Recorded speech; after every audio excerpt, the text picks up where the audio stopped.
We're going to finish our series on Genesis on the story of Joseph, which is actually interesting because the story of Joseph takes up quite a big chunk of Genesis. And we're actually only going to spend one day on it because, okay? And as we've been looking at Genesis, we've actually been trying to answer only one question again and again. It's been the same question again and again, and it's this question of who is God in this story? Because at its core, at its root, Genesis is really not a story about creation and Israel and that sort of thing. At its core, Genesis is really a story about God trying to let his people know who he is. When we read the creation story, it's not meant to spark a debate about whether God created the world in a literal 6 days or whether that's a figurative, poetic thing, because Genesis can be read in a very poetic way. It's not about that. The story of creation is pointing us to this picture that there's this God in the universe who with just the word just speaks everything that we see and feel and experience into being. And it's a God who created things with purpose so that we are not here by accident. We are not here because molecules collided together for billions and billions of years, and all of a sudden, here we are with self-consciousness. When we read about Adam and Eve and the fall of man, it's not just a story about what life looks like when we rebel against God or what the world looks like when we say that we don't want anything to do with God. But it's really a story of a God that the moment we spit in his face and said, we don't want anything to do with you, he set into motion a plan to fix the mess that we made. He set into motion a plan to restore the relationship that we said we don't want anything to do with. When we read the story of Noah, it's really tempting to look at the story of Noah and go, man, it's true or not, right? That man had a lot of faith to, for years and years, build this ship, even though no one had ever seen rain. But at its core, the story of Noah is about a God who didn't give up on his people. That even though the world was horrible and God who created and loved the world had every right to say, forget it, I quit, we have a God that said, I'm not going to give up. I'm going to save this family to carry on the purpose that I gave them. We've been looking at, for many chapters, the story of Abraham, and it's great to think of Abraham as this man of faith. And we look at the story of Abraham sacrificing his son Isaac, which I still can't wrap my mind around. And we look at that and we go, look how obedient this guy Abraham is. Look how faithful this guy Abraham is to obey God, even though God asked him to do, frankly, something that's crazy.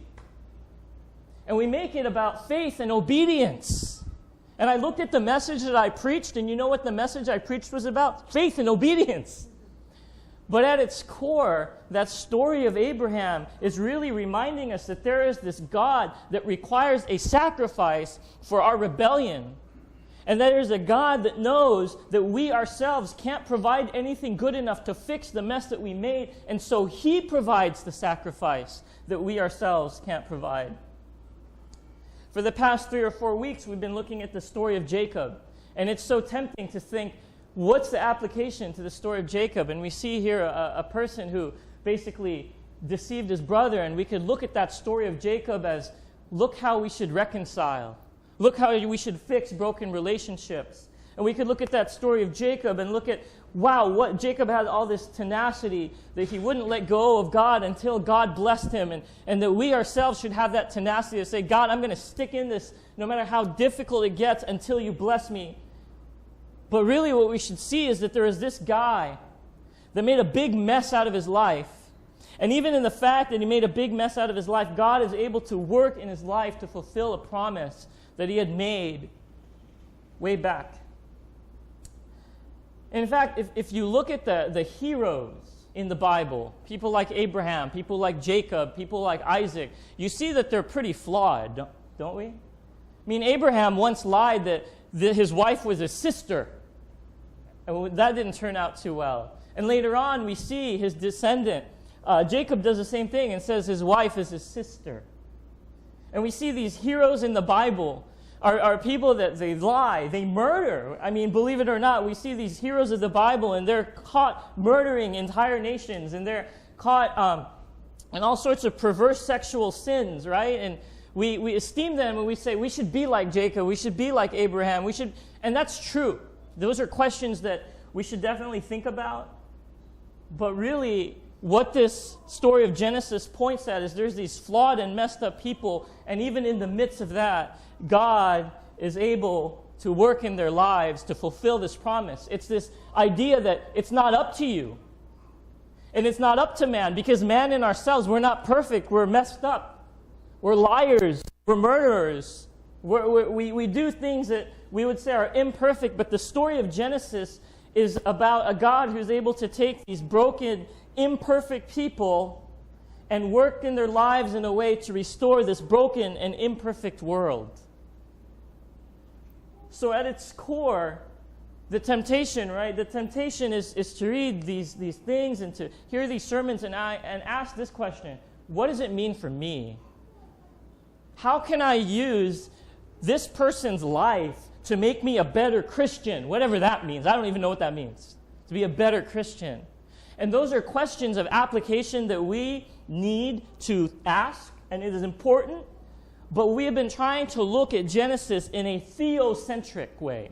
In other words, in a God-centered way. Not what does this say to us, what does this say about God, rather than an anthropocentric or a man-centered way.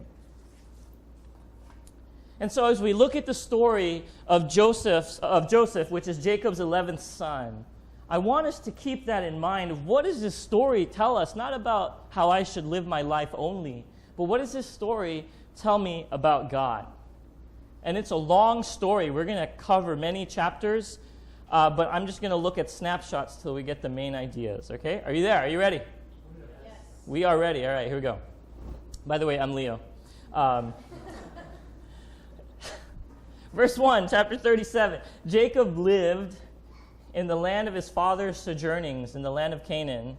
These are the generations of Jacob. Joseph, being 17 years old, was pasturing the flock with his brothers. He was a boy with the sons of Bilhah and Zilpah, his father's wives, and Joseph brought a bad report of them to their father. Now Israel loved Joseph more than any of his other sons, because he was the son of his old age, and he made him a robe of many colors. But when his brothers saw that their father loved him more than his brothers, they hated him and could not speak peacefully to him. Now Joseph had a dream, and when they told it to his brothers, they hated him even more. And he said to them, "Hear this dream that I have dreamed.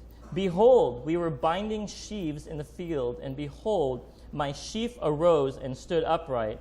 And behold, your sheaves gathered around it and bowed down to my sheaf." His brothers said to him, "Are you indeed to reign over us, or are you indeed to rule over us?" So they hated him even more for his dreams and for his words. Right when you see that, my first thought is dysfunctional. Look at this family, right? This family is highly dysfunctional. There's this favorite son, and he gets this multicolored robe. None of the other sons get a multicolored robe. And then he tells a bad report of his brothers. And I couldn't find a better word for this, but he tattled on his brothers. That's a no-no. Okay, you do not, no matter what circumstances, you do not tattle on your siblings. Okay? And furthermore, then he has this dream, and he flaunts this dream. Like, hey, guess what, guys? You're all going to bow down to me someday. How dysfunctional is that, right? And we see, like I mentioned before, that there's already this flaw in Joseph. So the story is not going to be about Joseph. It's going to be about God. The story goes on in Genesis chapter 37, verse 12. It says 27, but it's actually 37, if you're taking notes. Just a hint. Now, his brothers went to pasture their father's flock near Shechem, and Israel said to Joseph, "Are not your brothers pasturing the flock at Shechem? Come, I will send you to them." And he said to him, "Here I am." So he said to him, "Go now, see if it is well with your brothers and with the flock, and bring me word." So he sent him from the valley of Hebron, and he came to Shechem. Okay, this is important. And a man found him wandering in the fields, and the man asked, "What are you seeking?" "I am seeking my brothers," he said. "Tell me, please, where they are pasturing the flock." The man said, "They have gone away, for I have heard them say, 'Let us go to Dothan.'" So Joseph went after his brothers and found them at Dothan, and they saw him from afar. And before he came near to them, they conspired against him to kill him. And they said to one another, "Here comes this dreamer. Come now, let us kill him and throw him into one of the pits. Then we will say that a fierce animal has devoured him, and we will see what will become of his dreams." Okay, so the important thing to note here is the brothers were not where they were supposed to be. They were in a different place, and that's going to play an important role later. But secondly, they wanted to kill their younger brother. Okay? I had a younger brother, and there were many moments where I wanted to kill my younger brother, but I didn't actually physically get to that point where I'm about to do it. But they're about to do it. Dysfunctional. But the older brother, Reuben, has this plan. He convinces them, hey, let's not kill him because that's going to create bloodshed. Instead, what let's do is let's just throw him down a well. I don't know why that's any better. But let's throw him down a well. Okay, so we're going to explain the rest in Lego because otherwise it's too many scriptures to read. Not that that's bad. Okay, so let's throw him down a well. So they throw Joseph down the well, and Reuben does this because he plans to rescue him later. He says, I'll come back later and rescue him. But what happens is if you read in Genesis, they're sitting around eating, okay? Now, this is kind of cold. Can you imagine? They're probably sitting right next to the well they threw him in, and they're just eating, and their brother Joseph is in there like, come on, guys. And these Ishmaelites who are traders are passing through. So they figure, hey, rather than just let him die, which profits us nothing, why don't we sell him? So they sell their younger brother for, I think, 20 pieces of silver to these Ishmaelites, and they take him to Egypt. Okay, in Egypt, Joseph ends up being sold not just to anybody, but he gets sold to this very powerful man named Potiphar, who was in charge of kind of the guard of the king of Egypt. So Joseph works for this man. He does his best in whatever he's given. This man's household prospers. But the problem was the man had a promiscuous wife. So every time she would see Joseph, she would say something like, sleep with me, okay? Now, part of the problem is he's topless, okay? I mean, that's probably not a good thing, okay? But he's always resisting. So he'll say something. He's just like, sleep with me. He says, how could I do anything wicked and sin against God? And again, this would happen again and again. And she would say, sleep with me. Okay, again, he's topless. That's a bit of an issue, but whatever. And this time, Joseph, rather than denying or just saying no, he runs away. But while he's running away, she grabs a hold of his cloak, and she uses it as evidence to accuse him of making advances towards her. And she says, look at this. My husband brought in a Hebrew to make a fool of us. He came in to sleep with me, but I screamed. Wow, I should make a movie about this, okay? And so, to make a long story short, he ends up in jail for a crime he didn't commit. So he was thrown down a well, he was sold into slavery, he ends up in jail for actually being a good guy and trying to do the right thing, but in jail he meets two people. He meets the head baker for Pharaoh, who is the king of Egypt, and he meets the chief cupbearer for Pharaoh. Now, what the cupbearer would do is his job was to taste every liquid that came Pharaoh's way to make sure that it wasn't poisoned. Okay, so they're in jail for whatever reason. And one day, Joseph notices that they look really sad, so he asks them naturally, why do you look so sad? And they told him, we have these dreams. We've had these dreams, and we can't figure it out. Well, Joseph is the dreamer. So he tells them, okay, well, why don't you tell me the dreams? Because, God will help me interpret your dreams. So the cupbearer, he has this dream of these vines, and on the vines are these 3 grapes, very vivid dream. And what he sees is he takes these grapes and he squeezes it into Pharaoh's cup, and then he gives it to Pharaoh. Pretty weird dream, right? Not as weird as Aaron's dream, if you read her post. She had a dream involving MMA fighters. Okay, but whatever. Okay, and then Joseph interprets that, and he says, here's what's going to happen. Okay, what this means, the 3 branches you saw, the 3 vines are 3 days, and what that means is in 3 days, even though you're in jail, Pharaoh's going to bring you back, and you're going to be the chief cupbearer again, and that is good news. But please, Joseph says, please don't forget me.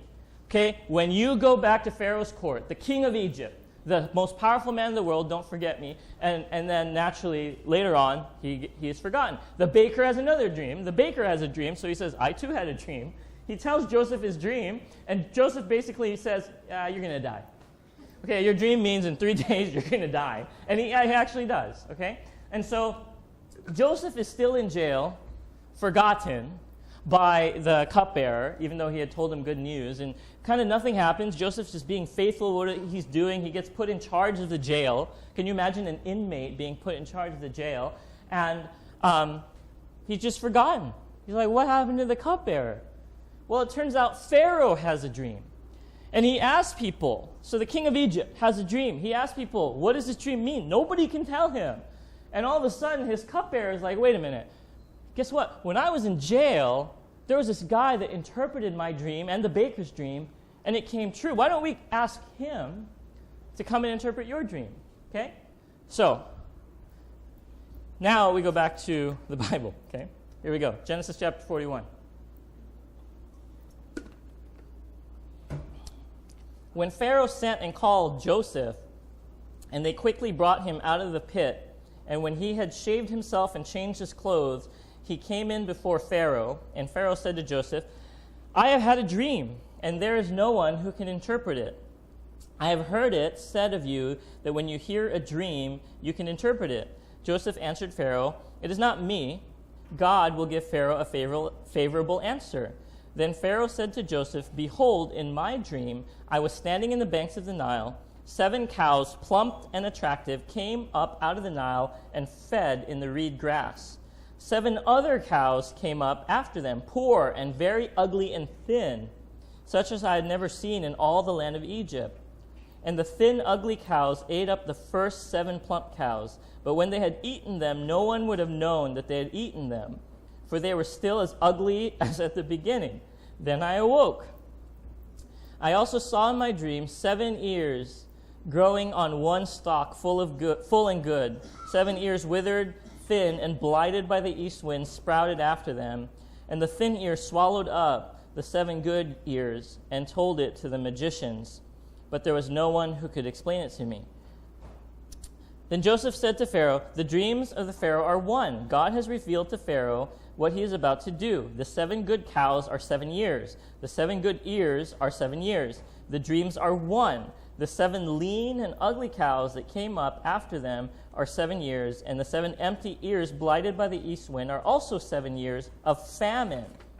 It is as I told Pharaoh. God has shown Pharaoh what he is about to do. There will come 7 years of great plenty throughout all the land of Egypt, but after them there will arise 7 years of famine, and all the plenty will be forgotten in the land of Egypt. The famine will consume the land, and the plenty will be unknown in the land by reason of the famine that will follow, for it will be very severe. And the doubling of Pharaoh's dream means that the thing is fixed by God, and God will shortly bring it about. Now therefore let Pharaoh select a discerning and wise man and set him over the land of Egypt. So there's the dream. The dream says for 7 years it'll be good, and then there's going to be 7 years of famine. And so what ends up happening is Joseph says, you better put someone in charge who can manage the crops for the 7 years of plenty to prepare for the 7 years of famine. And the king of Egypt, the most powerful man of the world, looks at Joseph and says, why don't you do it? You're as good as anybody. Right? And basically what ends up happening is, think about what just happened. This insignificant, flawed little shepherd boy of this migrant family in the middle of Canaan went from slave to becoming the second most powerful man in the world. And so 7 years of plenty, they store away grain. There's enough grain for the 7 years of famine. The famine hits, and Joseph's family back home is starving just like everybody else. And here's what it says in Genesis 42. When Jacob, the father, learned that there was grain for sale in Egypt, he said to his sons, why do you look at one another? And he said, behold, I have heard that there is grain for sale in Egypt. Go down and buy grain for us there, that we may live and not die. So the 10 of Joseph's brothers went down to buy grain in Egypt. Okay? So long story short, this brother that they had thrown into a well, this brother that they had wanted to kill, this brother that they had sold into slavery, ended up being the very means of their rescue from this famine. And what we see in the rest of Genesis and the beginning of Exodus is that he moves his family to Egypt, and they pretty much live like kings all on Pharaoh's dime, so to say. So what's the moral? Right, clearly the moral of this story is that, like Joseph, we need to be faithful with what God has given us. Clearly, there are going to be situations in our lives that seem like everything is just out of control, where we're put in situations that we feel like it's not even our fault, and yet here I am in this jail, whether it be an emotional jail or a financial jail, where we feel like I didn't do anything to get here. The moral of the story, if we look at Joseph's life, is be faithful. Because he was faithful as a slave to Potiphar and he gained favor. He was faithful as a prisoner and he gained favor. He was faithful as a worker to Pharaoh and he gained favor. So clearly, what the Bible is telling us is that we as a people need to be persistent and thankful and faithful with whatever situations and opportunity God gives us.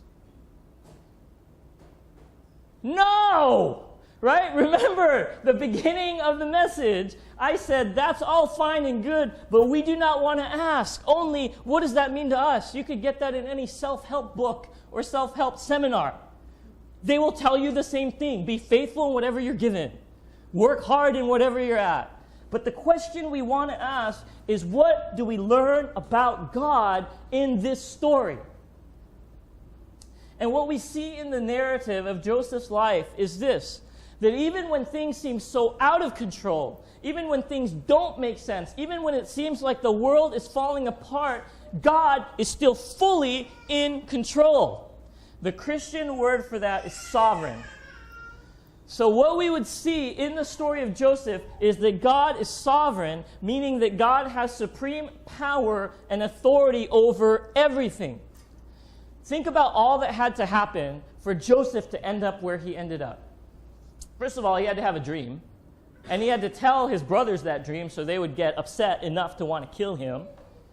And then his brothers were not where they were supposed to be. They should have been in Shechem. They weren't in Shechem. They were in Dothan. Why is that important? Because if they were in Shechem, there were no trade routes that ran through Shechem. But in Dothan, trade routes ran through Dothan. So if they had been there instead of here, Joseph would have never been sold as a slave to these travelers. He probably would have died. And then he doesn't just get sold to anybody. He gets sold to Potiphar, who's one of the top officials in Egypt. Why is that important? Because when he goes to jail, he doesn't just go to any jail. He goes to the jail reserved for the prisoners of the high officials in Egypt, including who? Pharaoh.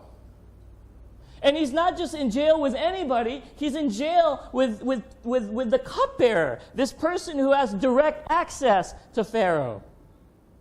And he's not just in jail being faithful, but in jail we see the fact that the guy had a dream, and it just so happens Joseph has the ability to interpret his dreams. What are the chances, guys, that this slave who became a prisoner, who came from this insignificant family that nobody even cares about, in the middle of the Canaanite wilderness, would become the most powerful man in the world, second most powerful man in the world, and be able to save his family? It's almost like you read this narrative and it's like God had to have orchestrated this. This was not an accident. I mean, Jacob even realized that everything happening is from God. Genesis 41:32, he says this to Pharaoh: the doubling of Pharaoh's dream means that the thing is fixed by who? God. And God will bring it about. In other words, he recognizes all that's happening is not coincidence. All that is happening is because God is sovereign and he is working things together for his plan. When we started Genesis, I told you that recent scholarship, they think that how the book of Genesis and the other 4 books following were created is it happened when the people of God were exiled from their homeland. So in other words, they were no longer in the promised land, they were in Babylon. And so they wanted to recover a sense of their national identity. They wanted to remind themselves, who are we? Where do we come from? Because right now, the thing we associate ourselves with, the land, the temple, all that, we're not there. So they gathered oral tradition, they gathered old writings, and they put together the first 5 books of the Bible to really recapture who are we and who is God. So think about, as you're reading this, what are you realizing? You're realizing, oh my gosh, God is God over Egypt. And that's really important, because in the ancient Near East, gods were very local deities. It's like there's a god of this city, a god of this city, a god of this city. But you're reading this, you're saying, God is a god over Egypt. And then you turn the page, well, not literally, the scroll, and the next thing you read is Exodus. And in Exodus, you see, oh, things actually didn't go well, and so God had to free his people with what? Plagues. Plagues. If you don't know what I'm talking about, watch the movie. Prince of Egypt. Isn't that a movie? Yeah, that's a movie, right? Yeah, there's these plagues. Why are those plagues? It's so random, right? Well, it turns out in Egypt there was a goddess of the Nile River named Osiris. What was one of the plagues? Turn the river into blood, saying God is God over that river. There's also a goddess in Egypt who is often represented with the head of a frog. What is one of the plagues? Frogs. God is saying, I am God over that deity. Who's the most powerful god in Egypt? Ra, sun god. Right? Also, what was that movie? Stargate. It's also Ra. God of the sun. What was one of the plagues? Darkness. Saying, I'm God over the sun. Who's really the god of Egypt, though, in Egyptians' mind? Pharaoh. What was the last plague? Death of the firstborn, including whose son? Pharaoh, the future god of Egypt. And so you're reading this and you're saying, God is exerting his sovereignty to show the world, hey, these Egyptians' gods have nothing on me. I'm God over Egypt. And so if you're reading this, you're thinking, man, God was God and sovereign over the most powerful nation in the world. And if God is sovereign over Egypt, then God is sovereign over what? Everything. And if God is sovereign over everything, if God has complete control over everything, then God has complete control over this nation that is oppressing me and keeping me from my land. And at an individual level, we should see, oh my gosh, if God is this sovereign, is able to weave these events together so that Joseph accomplishes what he gets to accomplish, my God, isn't God then sovereign over my life? Isn't God in complete control that we think, man, there's these things that are so difficult. There's this Egypt in my life. There's this situation that I cannot overcome. And you should read the story and say, God is sovereign and in complete control, even over the most difficult situation I can think of. Amen. I mean, God took this slave boy, put him in a pit, had him sold to slavery, put him in jail, or put him in contact with this promiscuous woman, put him in jail, put him in contact with this baker, just to get his people to Egypt. What happened to God's people in Egypt? I know we think slavery, but if you look at it, that's where they flourished. So in Egypt, God exerted sovereignty so that a nation, not just a family, a nation would be born because they multiplied into millions instead of just this family of 12 to 20.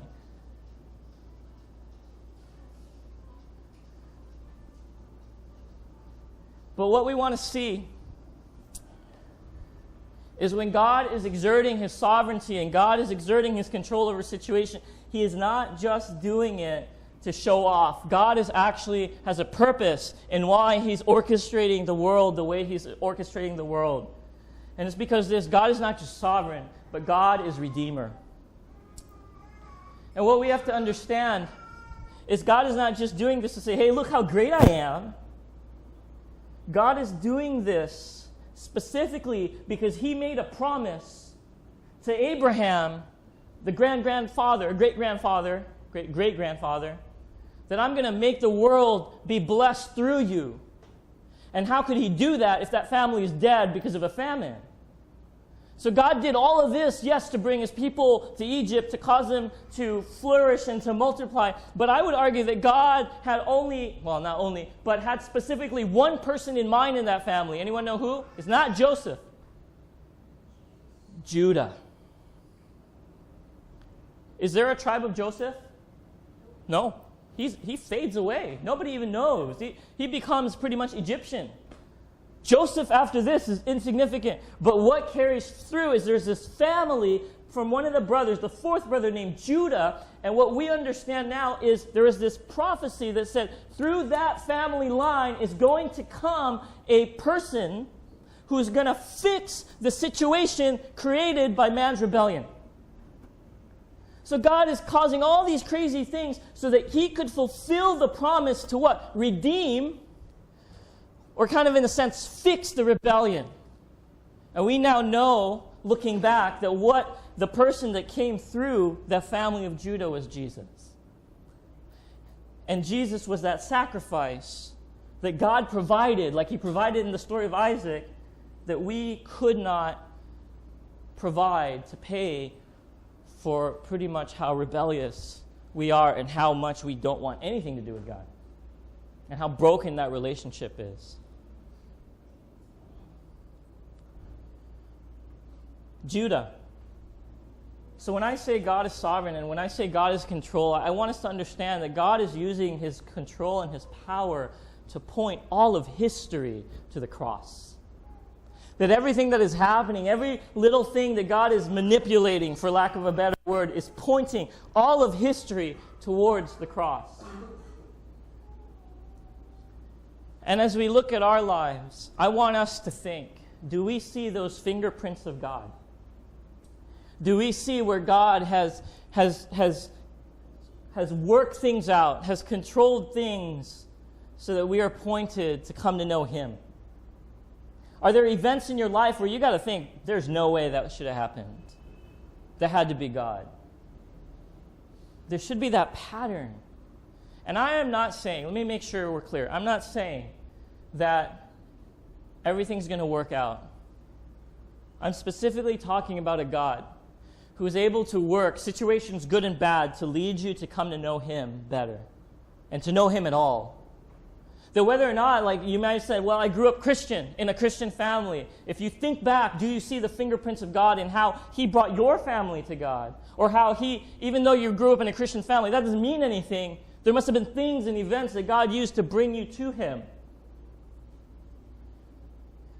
Nor am I saying if you're going through something, and this is said a lot in church, if you're going through something, it'll make sense later on. I'm sorry, guys, but some things we go through just suck. And it won't make sense in this lifetime.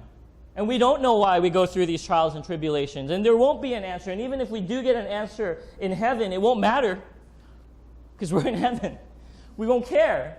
Right? So I'm not saying things will work out. I'm not saying things will make sense. But I just want us to look at how this God has specifically, creatively, and intricately wove things in your life to point your life to the cross. I don't think we think about that often. One of the hardest things I went through, this is going to sound so ridiculous, is in the middle of 7th grade, I was forced to move. And when you are in middle school, your identity is largely linked to your friends. And so when my parents said, we're going to move, I felt like they were ripping my soul away. I mean, that's stupid now. But I was like, oh my gosh, I fought it, I rebelled, I had so much anger, so much hatred. So they moved me to this town in Southern California called Cerritos, this insignificant town full of Asians. And in that city, there were 2 schools I could have gone to.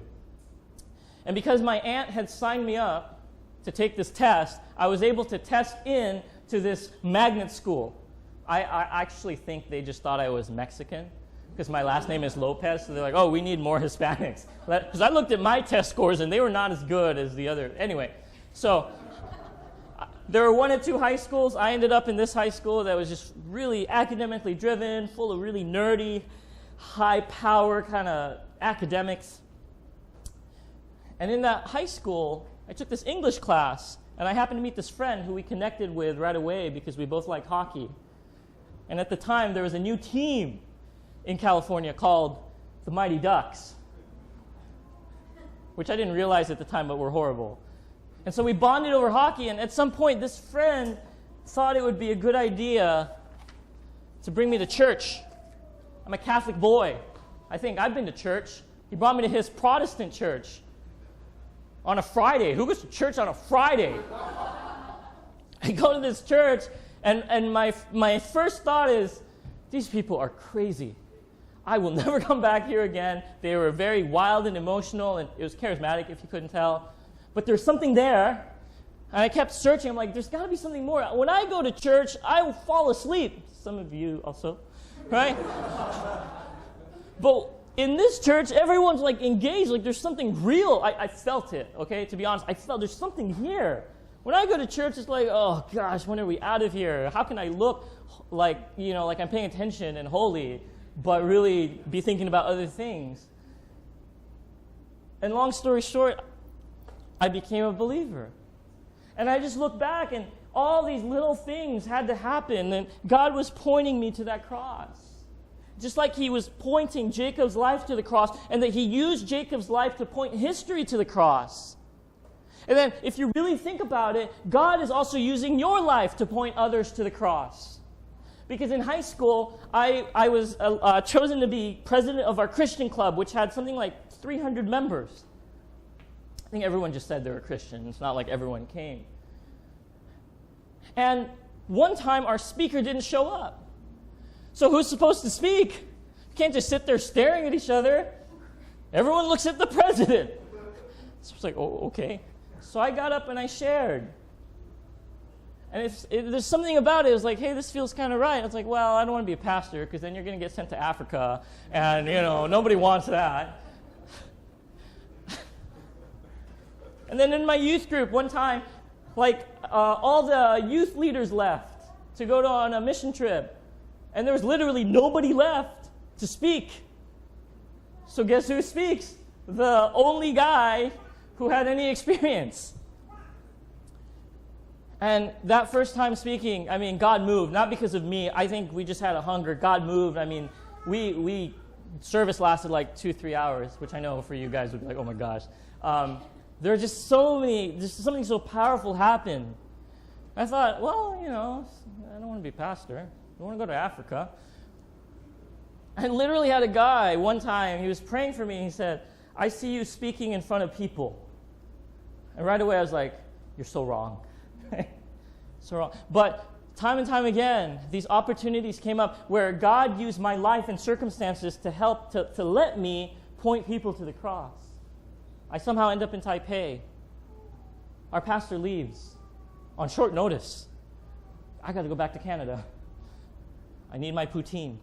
No, he had to go back to Canada to get trained. I think I had spoken once.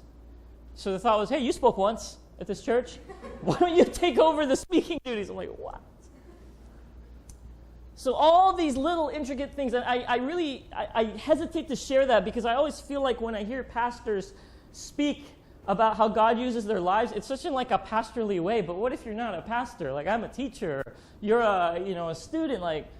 But all I want us to see is not only did God orchestrate events in a very intricate, specific way to lead me to Him, but God is also able to orchestrate events in our lives to help us lead others to the cross.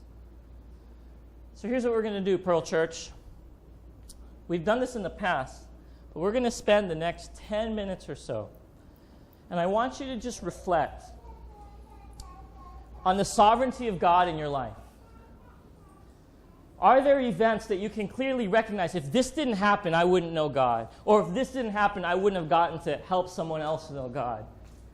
And maybe you'll see a chain. Okay, we've done this at a retreat in the past, but I think it's important to do that now. Can I have the music team come up? And here's how we're going to do this, okay? I'll leave this open-ended because we're pretty, as Peter said last week, we're pretty hip. I want us to actually write it down because there's something in the act of writing that makes us think a little bit more or connect a little bit more actively. So if you need a pen and paper, I provided some. Most of those pens are pens from my work that I keep forgetting to bring back. So it looks like I stole like 15 pens. I kind of did. I guess I'll bring it back at some point. But because we're hip, if you want, you can use your cell phone. Okay? You can type, oh, I know, no Pokemon. Okay? When we did this at retreat, that's what I did. I just wrote it on my cell phone, and I kept that note ever since. Okay? And so we're just going to give you 10 minutes to do that. Just list the things where you see God sovereignly drawing you to Him or drawing to the cross.